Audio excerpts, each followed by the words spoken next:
Meu Senhor e meu Deus, creio firmemente que estás aqui, que me vês, que me ouves. Adoro-te com profunda reverência. Peço-te perdão dos meus pecados e graça para fazer com fruto este tempo de oração. Minha Mãe Imaculada, São José, meu Pai e Senhor, anjo da minha guarda, intercedei por mim. Bem, hoje é quinta-feira, dia 19 de janeiro, e eu, em vez de olhar, talvez para estes 10 minutos com Jesus, para o Evangelho da Missa, gostava de olhar para o Salmo responsorial, que rezamos na Missa de hoje. Mas o refrão diz: Eu venho, Senhor, para fazer a vossa vontade. E diz frases muito bonitas, diz: A vossa lei, Senhor, está no meu coração. Digam sempre: grande é o Senhor, aqueles que desejam a vossa salvação. E depois continua. Mas eu gostava de ficar com esta ideia: eu venho, Senhor, para fazer a vossa vontade. E porquê que me veio esta expressão, este refrão? Porque estamos no segundo dia de oração pela unidade dos cristãos. E a vontade tua, Jesus, que haja unidade nos cristãos. Que haja unidade, E que, aliás, tu fundaste uma só igreja, tu rezaste pela unidade da igreja, aparece isso claramente nessa oração sacerdotal de Jesus, que está contida no capítulo 17 de São João, e a tua vontade que haja uma só igreja. E foram os pecados dos homens, os pecados da humanidade, que fizeram com que houvesse essas divisões grandes que se geraram entre os cristãos, em 1054, a divisão com os ortodoxos, em 1527 a divisão com os protestantes, depois também no século XVI, com Henrique VIII, os anglicanos, etc. Mas é evidente que tu, Jesus, desejas a unidade. E a Igreja, aliás, é interessante como esta semana de unidade pelos cristãos, de oração pela unidade dos cristãos, começou precisamente com um anglicano norte-americano, em 1908, depois começou a rezar e instituiu esta semana, que depois se espalhou por todos os cristãos e todos rezamos pela unidade. E é tão importante esse diálogo ecuménico, por um lado, o diálogo entre católicos, ortodoxos, protestantes, anglicanos, etc.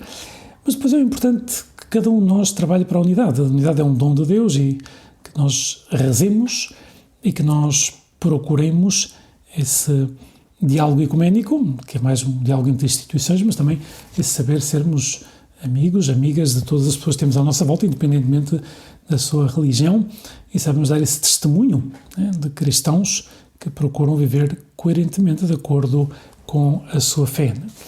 E temos que ser pessoas que unem.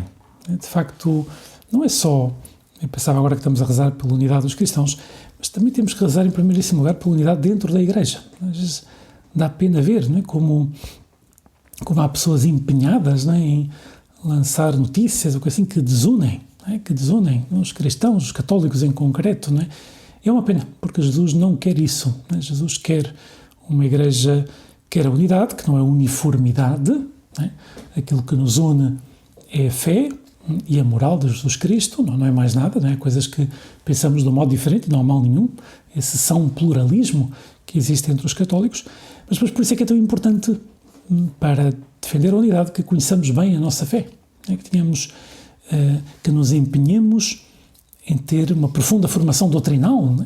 Aliás, algo maravilhoso, um instrumento maravilhoso que temos à nossa disposição para isso é precisamente o Catecismo da Igreja Católica, um instrumento que continua a ser tão atual e que às vezes encontram-se muitos católicos que nunca o leram. E é uma pena, porque, de facto, nós estamos chamados a conhecer bem a nossa fé para depois poder, evidentemente, dialogar com todos, mas sabendo bem o que é essencial na fé, daquilo que não é, daquilo que não é, o que é essencial na Igreja, do que é aquilo que Cristo nos deixou, daquilo que é mutável, digamos assim, que depende dos tempos. Pois saber distinguir uma coisa da outra, de facto, é algo importante para o diálogo, é algo importante para sentirmos essa segurança na fé e, ao mesmo tempo, defender essa unidade dentro da Igreja. Recordando isto, unidade não é uniformidade, não temos que querer que as pessoas pensem todas como nós, temos de estar em sintonia naquilo que se refere àquilo que tu, Jesus, nos deixaste.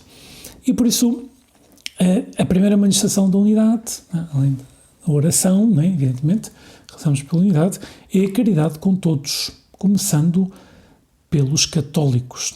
começando pelos católicos. Não é? Temos que viver a caridade com todos. Não é? E sabemos que dentro da própria Igreja há pessoas que pensam de um modo muito diferente e com opiniões legítimas, evidentemente, cada um tem as suas opiniões e nós temos que, e claro, às vezes Jesus temos que pedir-te a humildade de viver a caridade com todos, não impor os nossos modos de pensar, não chamar à nossa solução. Imaginemos, alguma vez estamos com um grupo de amigos, de amigas e queremos resolver um problema na universidade ou sei lá, ou no lugar de trabalho e dizemos, esta é a minha solução, esta é a solução católica. Não podemos apresentar as coisas assim, não é?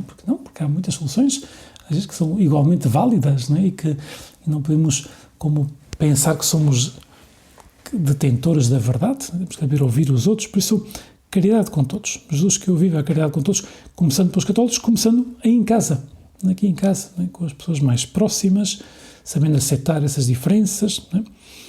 A união ao Papa, sucessor de São Pedro, princípio de unidade visível na Igreja. Né? Diz que pedir Jesus um grande amor ao Papa, porque o Papa é o princípio, como diz o Catecismo da Igreja Católica, de unidade visível na Igreja. E estar unidos a ele, estar em sintonia, né, com o Papa. E agora estamos a preparar esta Jornada Mundial da Juventude, que terá lugar no nosso país, né, no próximo mês de agosto, e pensar que há modos, né, modos tão maravilhosos de estar unidos ao Papa. Eu pensava em concreto, o Papa nos pediu, escreveu uma mensagem para a Jornada Mundial da Juventude, mas faz referência a um documento que nos escreveu, que, aliás, especificamente dirigido aos jovens, que é o documento mais importante do seu pontificado, dirigido aos jovens, que é precisamente uma exortação apostólica, que chama-se Cristo Vive. Cristo Vive. E está pensada a linguagem, está pensada para os jovens, e pensava que tu e eu, pois, ao preparar esta Jornada Mundial da Juventude, ler ou reler este documento, em que o Papa começa com umas palavras de grande esperança. Jesus Cristo, a nossa esperança, está vivo, e é a mais formosa juventude deste mundo. Jesus vive e quer que nós vivamos em abundância. Jesus traz a vida, quer que nós vivamos. Jesus não é alguém que viveu, é alguém que vive, é alguém com quem eu posso falar, e por isso, Jesus, estamos a falar contigo, e pedimos-te que sejamos bons instrumentos de unidade.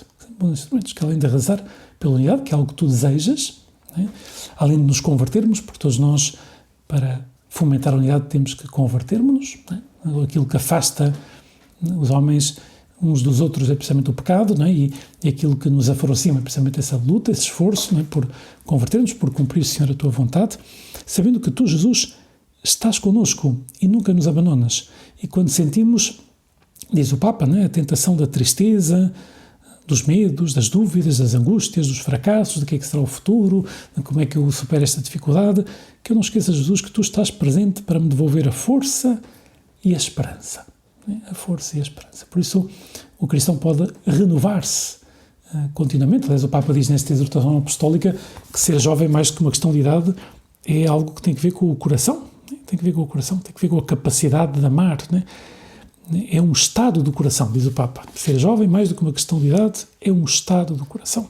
Por isso é próprio do jovem aquilo que ama, aquilo que deseja mudar este mundo ou ajudar tanta gente a aproximar-se de Deus, melhorar os problemas que há neste mundo, sem julgar as pessoas que vieram antes, pois com esse entusiasmo juvenil, sem dúvida nenhuma. E por isso seria tão bom que nós, jovens, pois nos empenhássemos em rezar pela unidade e pensar isto: Jesus, que eu seja um elemento de unidade no sítio onde estou, aqui em casa, com meus familiares, na universidade, no convívio com os meus amigos, que eu saiba deitar água na fervura, às vezes quando há uma situação um bocadinho mais tensa, que eu saiba promover o diálogo com todos, que eu me dê com todos, que eu não seja daquelas pessoas que dizem, dou-me com estas pessoas, mas não dou com aquelas outras. Isso não pode ser, porque isso não é cristão. Isso chamará a atenção no bom sentido. As pessoas dirão, porquê que procuras ver a caridade com todos? Então, falaremos, porque é o que Jesus me pede, porque Cristo vive e me pede que o torne presente assim, vivendo a caridade com todos. E porque Ele me devolve a força e a esperança cada vez que faço oração. E o Papa, nesta exortação apostólica, Jesus nos devolve a força e a esperança. Por isso, pedimos a Jesus que vamos bem este oitavário, pela unidade dos cristãos, que rezemos e que não nos esqueçamos que a unidade a conseguirás tu se nós nos convertermos a ti, se nós procuramos cumprir, Senhor, a tua vontade. Dou-te graças, meu Deus, pelos bons propósitos, afetos e inspirações que me comunicaste nesta meditação. Peço-te ajuda para os pôr em prática. Minha Mãe Imaculada, São José, meu Pai e Senhor, anjo da minha guarda, intercedei por mim.